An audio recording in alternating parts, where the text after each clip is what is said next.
Chapter 1. Bad Vibes. Kandrina sipped her tea carefully, keen to avoid dripping any on the antique journal she was currently taking notes from. She was sat at her desk in Remlik's study, helping him examine some of the old journals of the Pacoli Explorers Guild.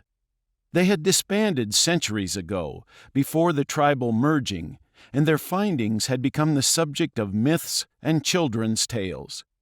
Recently, however, there had been a surge of interest in the guild and their explorations, and many people had cited her and Remlik as the reason behind it. Their recent discoveries about the colorless and the labuki seemed to have inspired a lot of people's curiosity about the lands and races outside of the people's territory. Remlik was overjoyed at that, and had immediately begun searching for the explorers' journals. He had managed to find a few that had been concealed and forgotten about in the archives of Pacoli's libraries. Slowly, others had surfaced, as scholars revealed parts of their own private collections that they had kept secret until the fall of the old priests. Remlik had made copies of those that their owners did not want to part with, and Remlik was starting to build up quite a collection himself.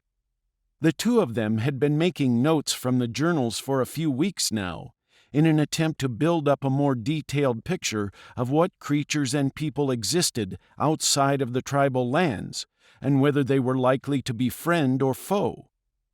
She made a few more notes on her parchment about the elven villages scattered throughout the hills, and turned to watch Remlik for a moment. He sat at his desk on the other side of the room, head bowed low over a sheaf of notes in his lap. He occasionally leant forwards to draw something on the large sheet of parchment covering his entire desk. Last week, he had told her he wanted to make a detailed map of the entire known continent, based on information from the journals, hence all the note-taking Kandrina had been doing. She had officially become his apprentice 6 months ago and moved into the twins' spare room once everything had settled more or less back to normal after the Lizard War.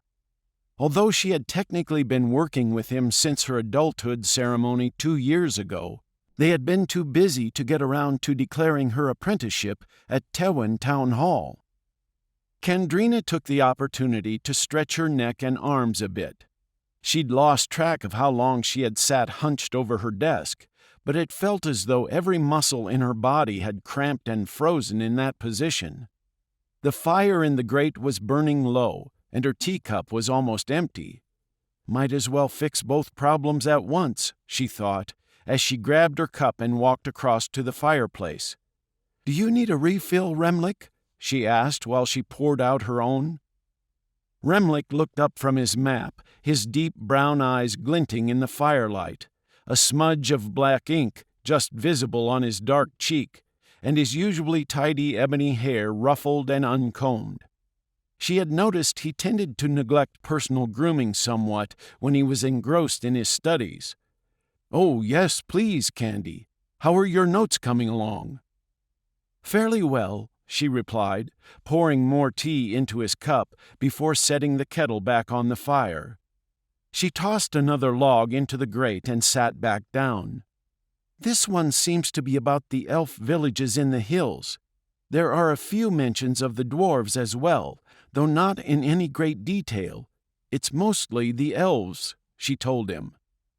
"You haven't got one of C's journals, have you? I think he spent a bit of time in the hills, though he was more interested in the south and west," he said, half mumbling the last sentence to himself. Kandrina checked the front page of the journal. Underneath the explorer's oath, which was faithfully hand-copied into every journal, the name Saranti was just about legible. "No, it's someone called Saranti. I think the last one I read was one of C's, though," she told him. "It seemed to be mostly about the ice giants in the south. Was C famous then?" she asked, curious. Remlik had mentioned an explorer called C a few times now, always with a certain amount of reverence in his tone.